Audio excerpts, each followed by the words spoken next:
Are you looking for an internet talk radio station for your podcast? Look no further. At the helm of Passionate World Talk Radio are two women that want to provide a spot for you and your podcast to be heard.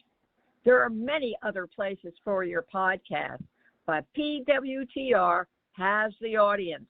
You will not be disappointed. Our station has been on the internet for the past 16 years. Call us for more information. 484-364-1032 or text Jeannie White, station manager at THECONNECTSHOW@gmail.com for podcast show details. Welcome to Passionate World Talk Radio. Educate, enlighten, entertain. Hello and welcome. My name is Sheila Wilson, and I am a registered nurse. I am a host on Passionate World Talk Radio. The CEO is Lillian Caldwell, and Jeannie White is station manager. I am also president of Stop Healthcare Violence. We have a website, stophealthcareviolence.org, and we are on Facebook with the name Stop Healthcare Violence and Heal the Healer. Today, my guest is Jone, and she is a nurse that has had, she still is working, 46 years in the psychiatric field. Our disclaimer is the opinions of the guest may not represent the views of the host or the station. So, hello, Jone. How are you? Hi, Sheila. I'm well. How are you? I'm good. With all the news about mental illness, what's happened in your place of business? Nothing much has changed in terms of how we care for patients with mental illnesses. Much has changed, I think, over the past several years because so many of the mental health facilities in the country are now owned by corporate entities who seem to have a focus on profit over patient care. Yeah, they're saying that in a lot of places, that they just don't understand why they need the profit over the patients. It's the patients that's giving them the money. So, shareholders want to see profits, though, and a lot of them are publicly traded companies with shareholders. Well, what happens when you can't give good care, especially to a psychiatric patient? Sometimes they just sign a 3-day notice and leave and then just go out and give us bad reviews. Sometimes they are there for long periods of time because we can't seem to turn around the symptoms that brought them in. It varies depending on who the person is and why they're there. Certainly, it's stressful for the staff. You have to really have your game face on at all times. And when you're feeling stressed and as though you don't have enough people to care for and they're pushing admissions in your face when you know you can't possibly manage them safely, I think the stress on the staff then begins to impact the way that the patients are cared for. Now, have you worked? Now let me rephrase this. I've worked in a lot of places, and one was the coronary care unit. Now, when I went into the coronary care unit, I knew we all had hearts, but I didn't know a whole heck of what it is except for nursing school because I worked on a medical floor before that. But now I had to look at EKGs and find out about echoes and stress tests and all that. Can any nurse, just because she's an RN or whatever she is, can she just walk into a psych field and, okay, here I am, I know what to do? Well, no. The most simplified version of working in a psychiatric facility is a lot of it is common sense, which is true, which is different on many levels than working in places like a CCU or an ER. But that said, you also have to have some understanding of what the underpinnings are of the behaviors and the symptoms that the patients are presenting. and how to interpret that. And that is something no one learns in nursing school. You know, you do a short tour through your psych rotation, and that's the end of it. Nobody is born a psych person, a psych worker. You have to learn it, and you have to have people with experience there to teach you. And I think hospitals are finding more and more that there are not skilled and trained and educated psych practitioners, nurses in particular, out there in great numbers. And so more and more, the balance is tipped so that you have people who are inexperienced in psych coming into the psych field, and not enough nurses with experience there to actually show them the ropes.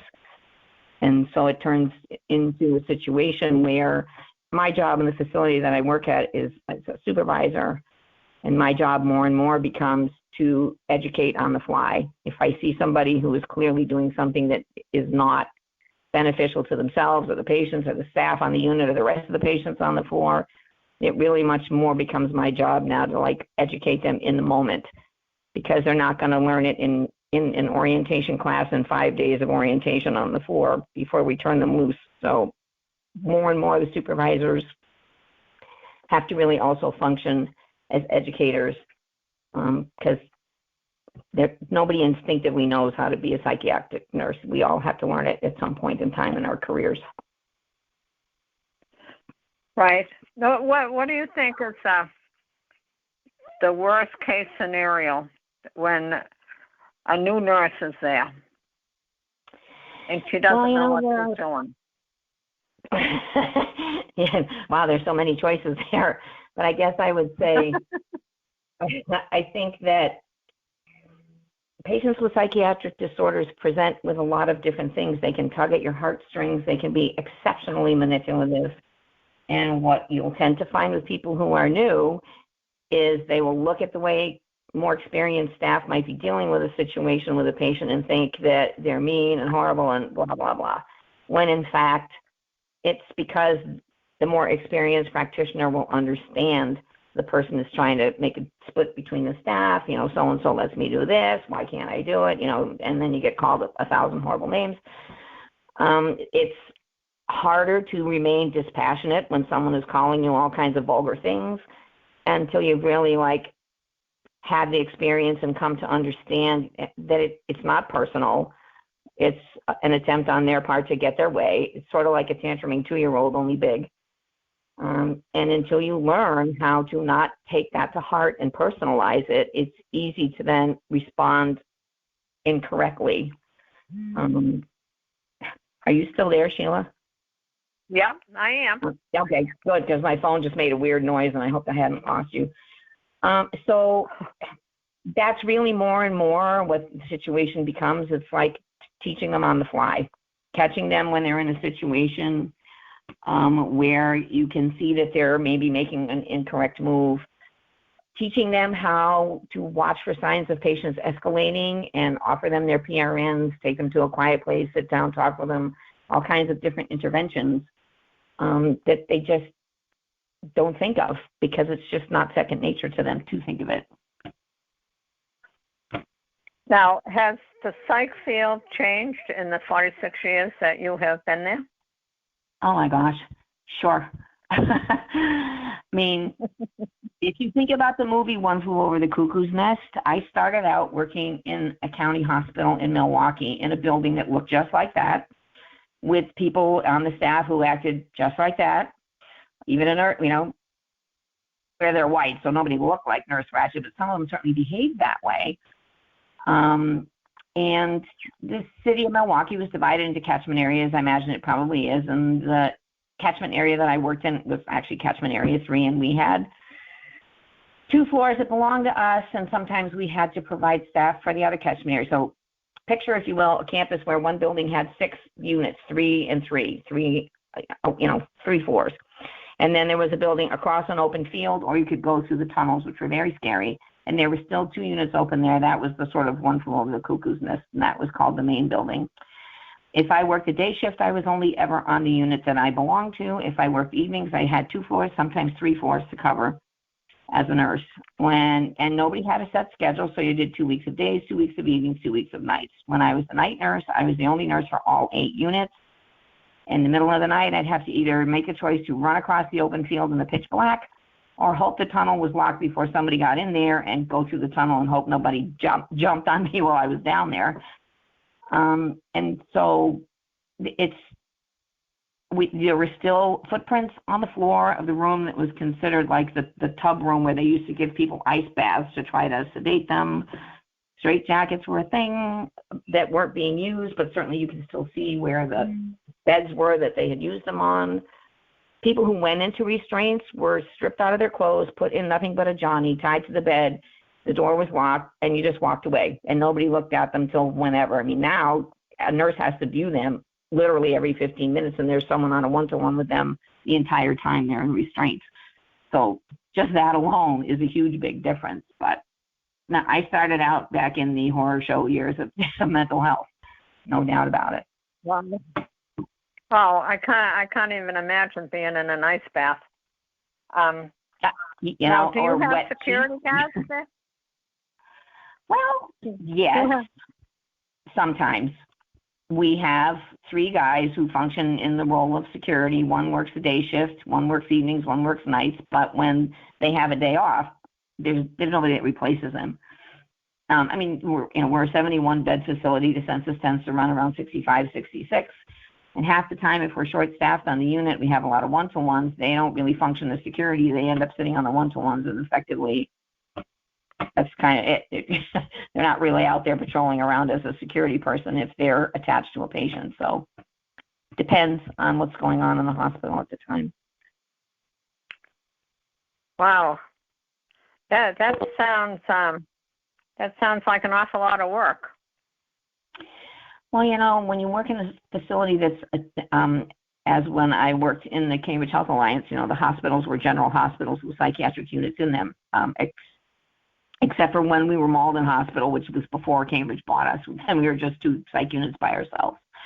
But that said, you have the hospital security that's in the hospital, and there's a bunch of them. So it's a whole different setting than if you're working in a private psychiatric setting. And to be honest with you, we were not given any security people at all until after a patient assaulted so many staff so badly that the people who owned us at the time finally caved and gave us 1 security person per shift if we could find people who wanted the job. But that was only after several people were very badly injured. And when you say badly injured, did they leave their jobs or were they able to recover? They have recovered, yeah. I mean, some people, there was one person that I think decided that they didn't really want to come back working in psych. One was a fairly young nurse, and she was pretty hardy, but her face was a mess. She was just black eyes, and the person just beat the heck out of her. And so everybody had various different injuries. The psychiatrist who was on with us that weekend was certainly willing to jump in, but he was injured. He got thrown up against a wall, and it was a very difficult situation. And in fact, the staff did go and press charges against this person because it was very willful. This was something that this individual planned and told the security guards that sat with him when he was waiting for his court hearing that he did it with intention. He knew exactly what he was doing.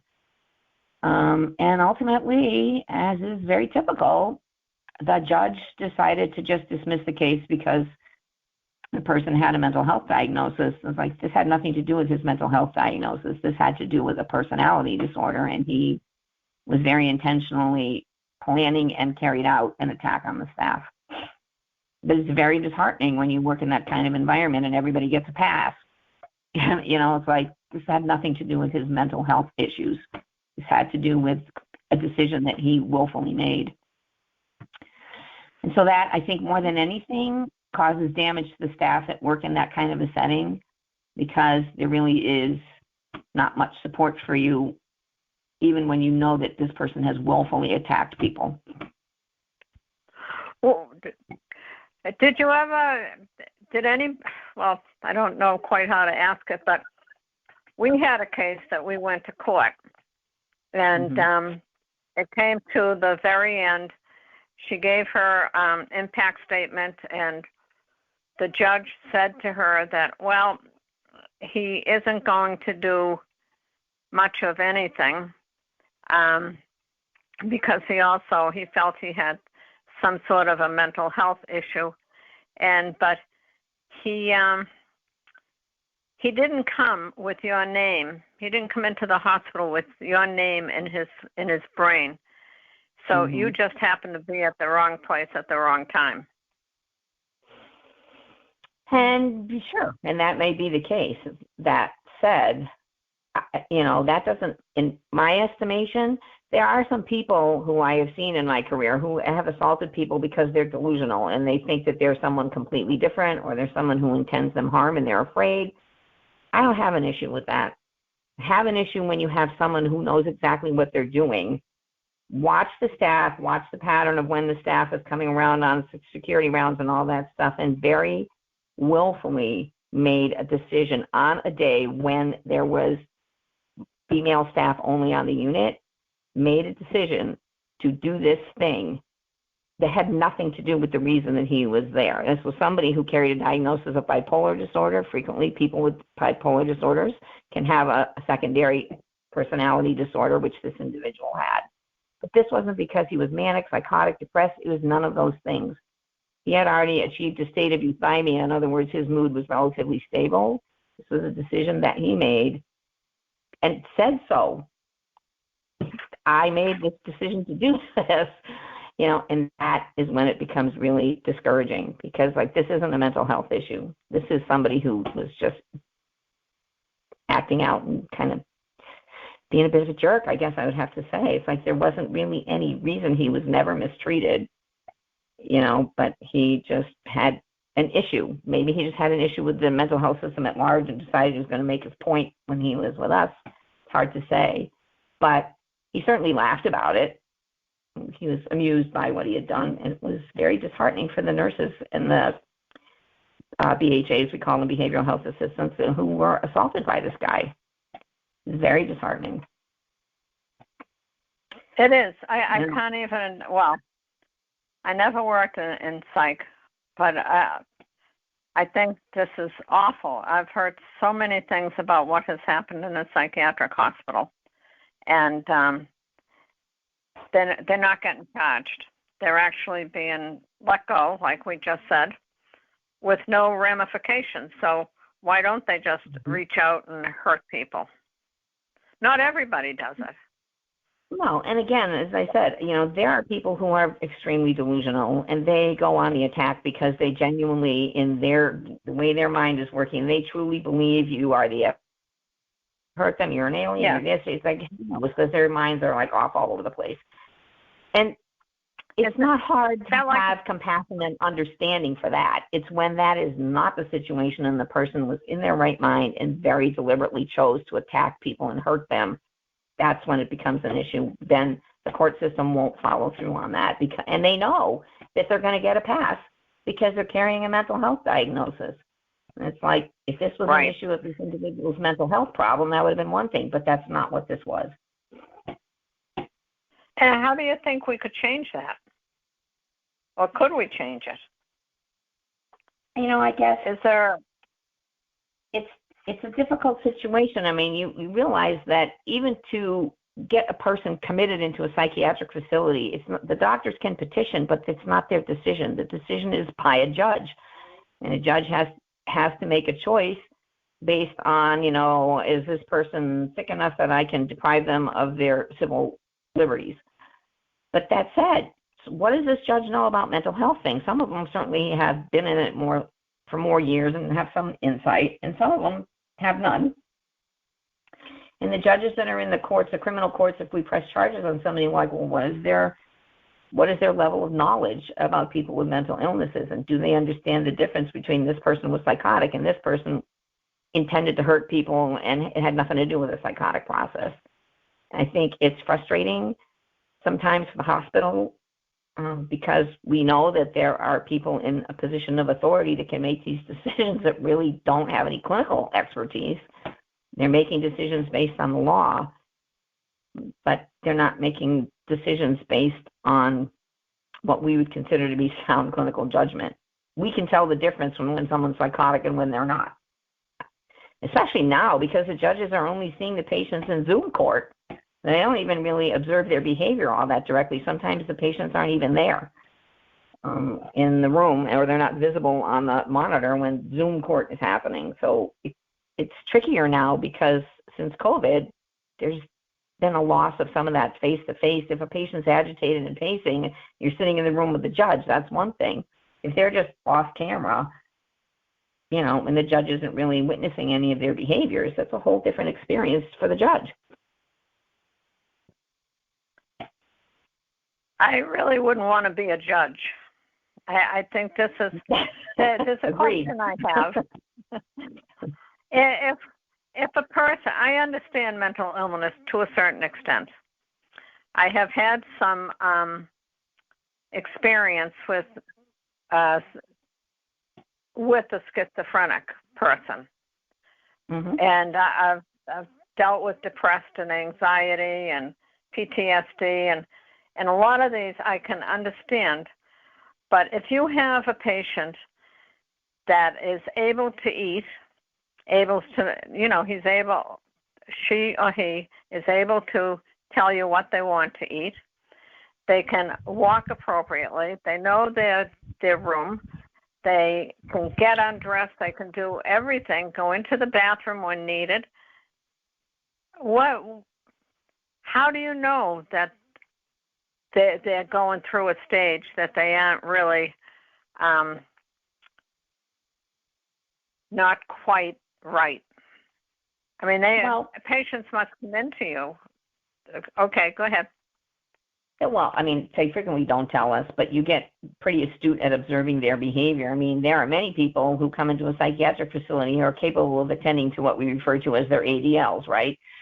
They can go to the bathroom and brush their teeth and, eat their meals and do all that stuff. One of the big diagnostic things with a patient who's not in their right mind is it's weeks before they shower, and they get pretty ripe.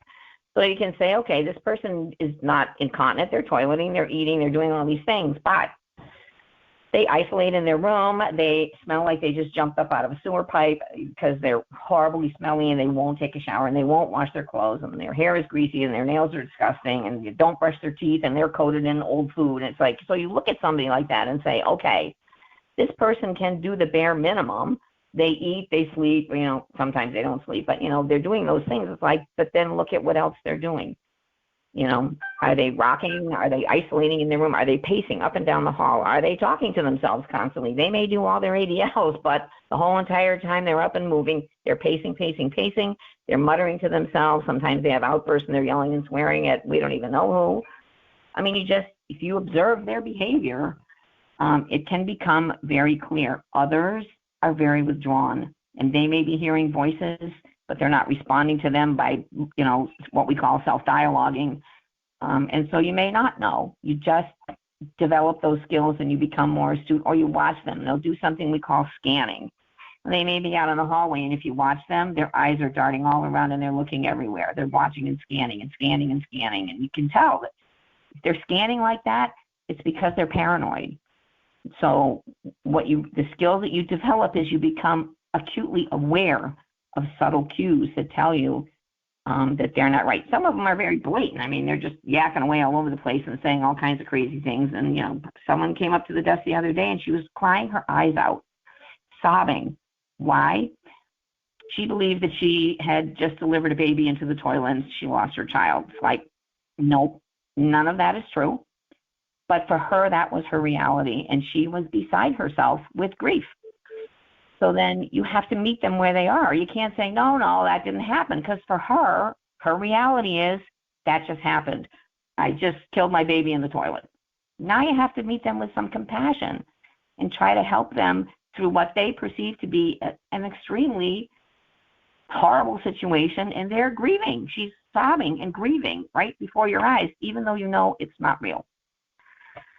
You might go in and check the bathroom and say, there's nothing here, try to have a conversation and do a little reality testing with them. But in this instance, it's like that did not satisfy this person. She wholeheartedly believed it, and she was distraught for the whole rest of that day.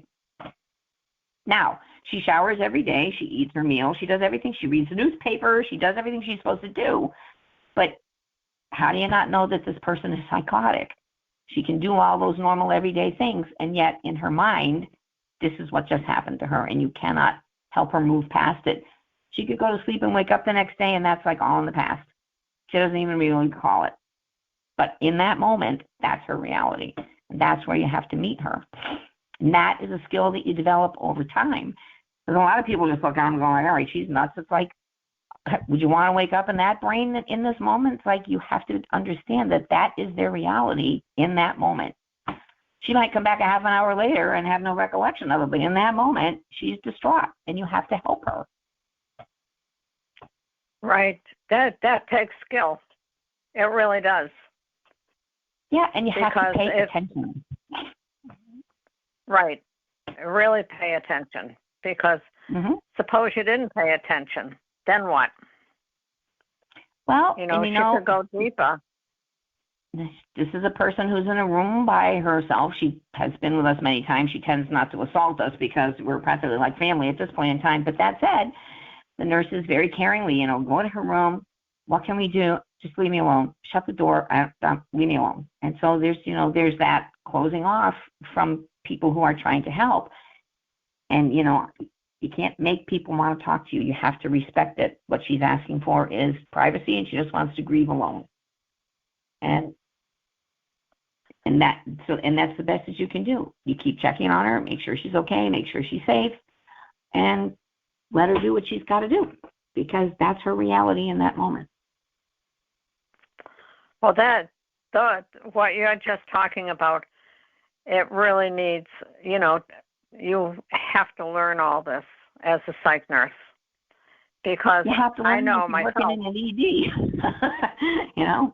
The first people who encounter these people are usually the people in the emergency room, as you well know, I'm sure. So it's like those are skills that people who work in ERs have to have too,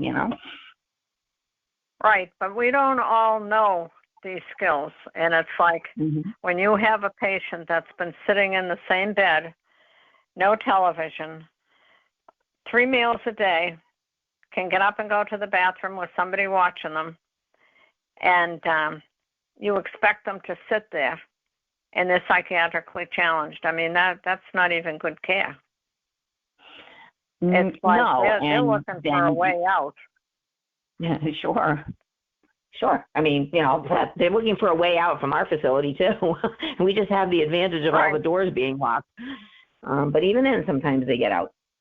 And of course, think if you are paranoid in your mind or delusional, and you're seeing things or believing things that are not actually happening, or that you see frequently psych patients are near the nursing station or whatever, and you see these people and they're having conversations and you can't hear what they're saying, but you might hear them saying, well, she or she or she. And if you're a female and you're paranoid, you're thinking they're talking about me.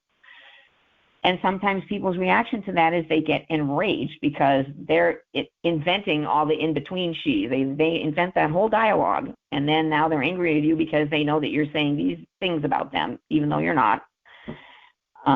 It's just, you have no idea how they're interpreting everything that's going on around them, and until they either explode, or the nurse goes in to get vital signs and end up punch in the face or what have you, because you never know what their mind is doing with that information. Right. The person I mentioned that was a schizophrenic, he was hospitalized because he was just having a tough time. But I would go and I would visit, and I could tell he would be listening. He would all of a sudden shut down, and I knew he was listening because his eyes would go to the left or to the right, and he was listening to the CIA. Sure. And when that was something that I had not dealt with before. And when, now when I got more comfortable with this person, I was able to say, when he stopped talking, are you listening to the CIA? And he said, he'd look at me and okay. And I wouldn't say anything, and I just let him listen. And then we would continue with what we had. Now, I don't know if that was right or wrong, but I had people sitting outside the door. I was never afraid of this person, but you start to wonder when you have two psych people outside the door, and he's talking to the CIA about somebody being hurt. You go, am I safe? You know, Sure. but, you know, it's when you have a whole group of patients that could actually be like this, and has your nursing staff come down at all? Like you're having trouble with staff issues? Well, I mean, again, I think we're the same as a lot of healthcare facilities. It's really hard to get people to want to work in healthcare. As you know, nurses have been leaving the field in droves. So, I mean, we hire people. We hire and hire and hire people, and some people just, they're in and out of there before they even finish their orientation because they realize that is not their thing. Other times we hire people and they turn out to be not suitable for working in psych, and so we have to let them go because they're not appropriate in their interactions with the patients. I mean, there's any number of different reasons why we end up plus or minus in the staffing department, but it's not for everyone. There are a lot of people who come into psych thinking that this is what they are interested in, and after they experience what it really is all about, their history, they're out the door. And it's not for everyone. And again, we have some people who just can't seem to grasp the idea that they're not normal. They say and do things sometimes, not all of them, but sometimes, that are just not okay to be saying. And if your reaction to that is to then, call them a name or somehow embarrass or humiliate them, it's like, you can't be working in psych. Time to go. Because that's probably the way that person, the staff person might react out in the real world. If somebody said something like that to them, it's like, we're not in the real world. We're in a psychiatric facility. People are going to say things. People are going to say offensive things. You can't personalize. Even if you know they're directly saying something derogatory about you, you can't respond to it. It can be hard. You really have to be able to compartmentalize your thoughts and feelings about some of the things that you hear. I have one nurse that wears a whole lot of eyeliner, and she's constantly being referred to as a vampire by patients because she's somebody who just loves her mascara and her eyeliner. But I can totally get where they're coming from. But she's used to it now. She just blows it off. She doesn't care. But people who are overweight are constantly being referred to as, fat, this, that, and the other thing. It's like, it's hard. It's hard to steel yourself against those kind of direct verbal assaults. But if you're going to work in psych, you gotta. Well, this is the same as in the emergency room. If somebody is heavyweight or if they have an eye that doesn't quite, look correct, or they have pimples on their face, all of a sudden you're hearing all these names and they're yelling at you. And I mean, if you're experienced, you don't listen to it. But when you're new, it's hurtful. I mean, it's still hurtful, but there's nothing much you can do about it, and they get away with it anyhow. So, and you can't go back and say, well, big charmer yourself. No, but there are ways.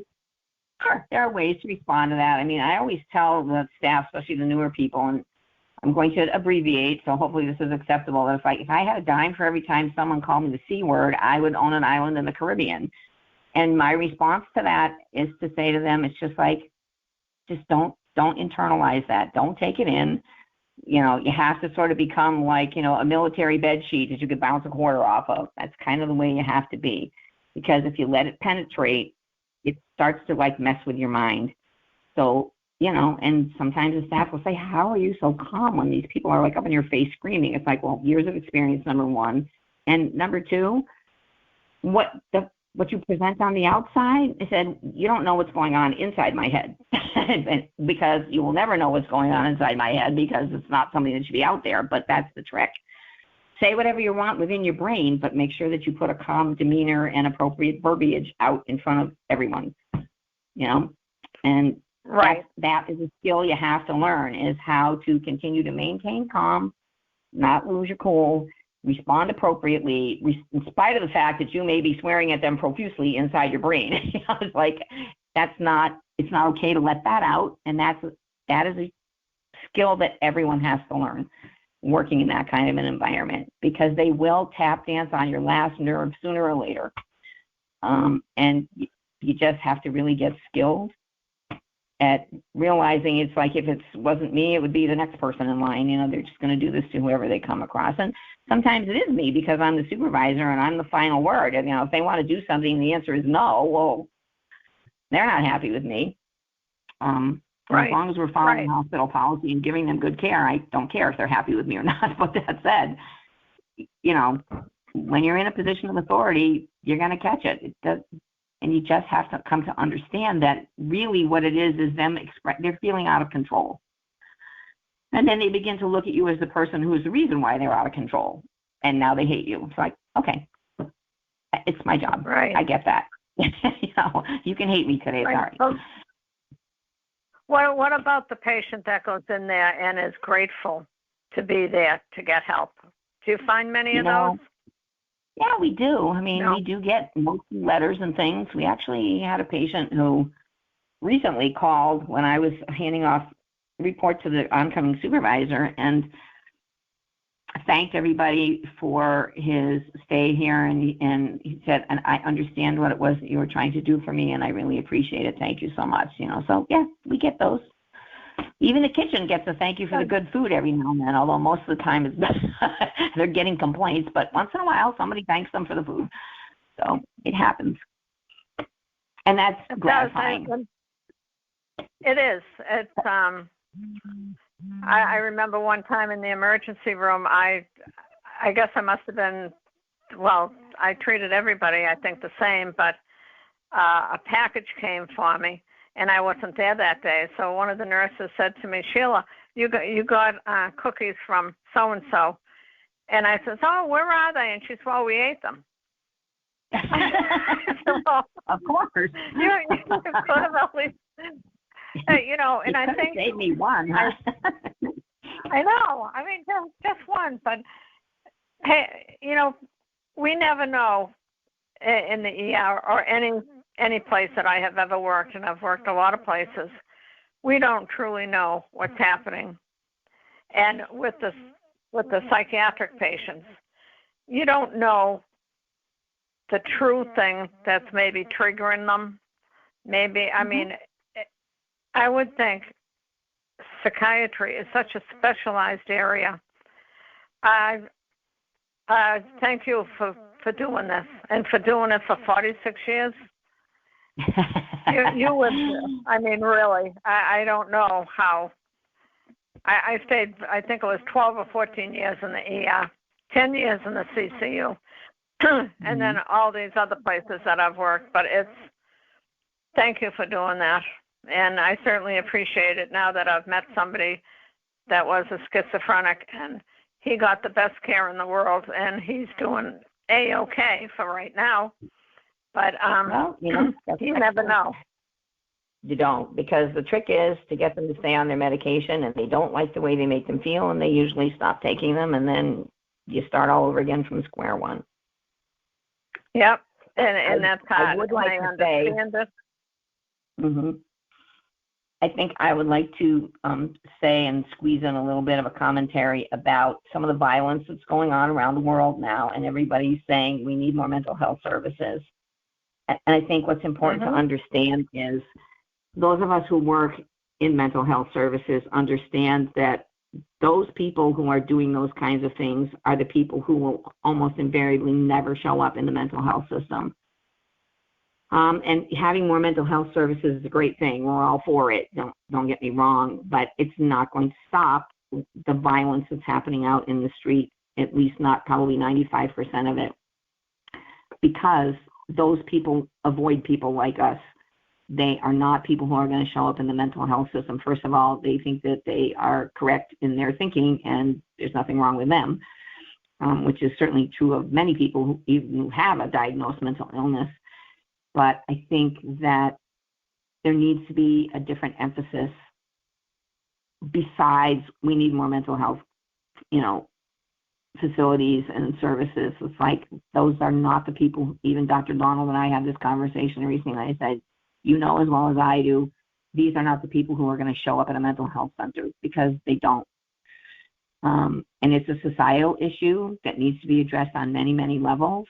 Certainly, sure, you can put more mental health services in place, but even the people who we have acknowledged need mental health services, and we have things like the PAC team or whatever that are supposed to be following them closely and making sure they're on their meds and stuff, they lose track of their patients. They lose them all the time through no fault of their own, or the patient stops letting them in.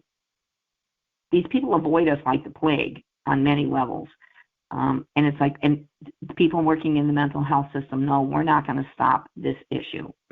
It's going to take a whole lot more of societal effort before things like this are going to come under control and stop happening with as much frequency. It's a social media problem, or as I told you in my email, an anti-social media problem, because there's some really bad stuff out there in social media. People are being influenced all over the place from sources that who knows where they're even coming from. And they are not people showing up in the mental health system. And, I have to say that, my own personal experience with it many, many years ago, I had a surgeon who had done some work for me, plastic surgery, after I was in a really bad car accident. He's an excellent plastic surgeon, but he and his wife were estranged at some point years after I had him as a doctor. He showed up in the emergency room in the ICU where she was with Holy Family, and they were estranged, and she had a male companion. And my surgeon, I found, he showed up on the news. He went in there and shot her and shot the companion. It's like, this is not somebody who was ever in the mental health system. There was no reason for him to show up in the mental health system. This is somebody who lost his mind over the loss of this relationship quite spontaneously and went in there and shot 2 people in the hospital. So it's like, I think people need to get realistic about what those of us who work in the mental health system can actually do about what you see going on out in the world right now. Those people who are doing those things, by and large, do not show up in the mental health system. And so the red flag laws and all that stuff may catch some of those people who have a history of being in the mental health system. But a lot of the most recent shootings and stuff like that, those people never would have shown up in the system.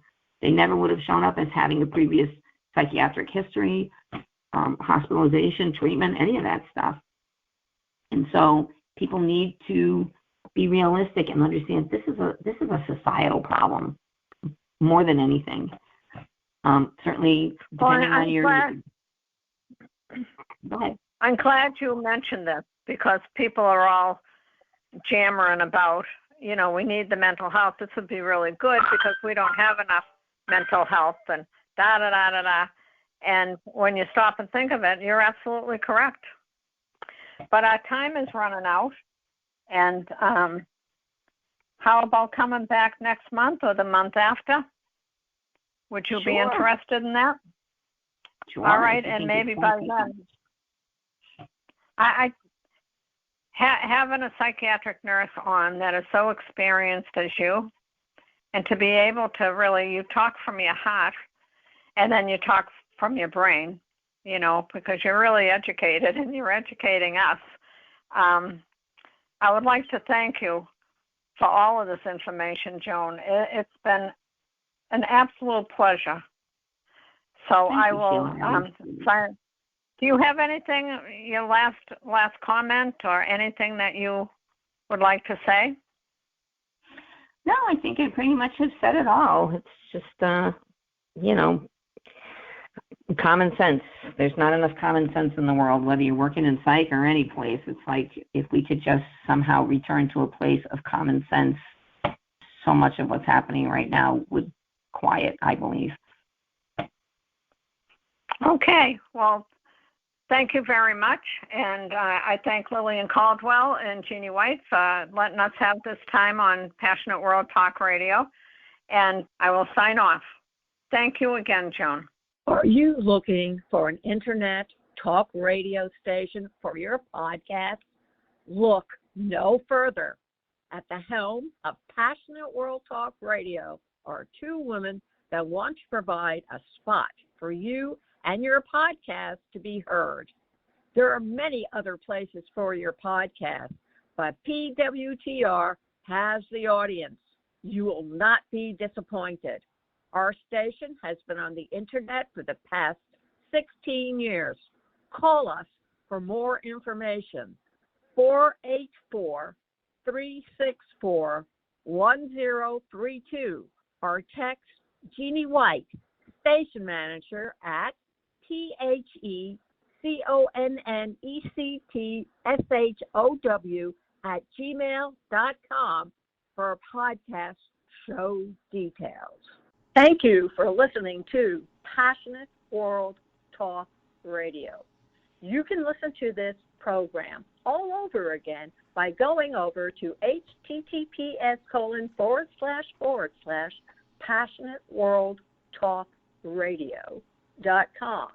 You can also hear it on Spotify, Spreaker, Amazon Alexa, AMFM247.com every Tuesday evening between 8 and 9 p.m. YouTube, Facebook, Facebook Live, LinkedIn, and all the other podcast directories one can find on the internet.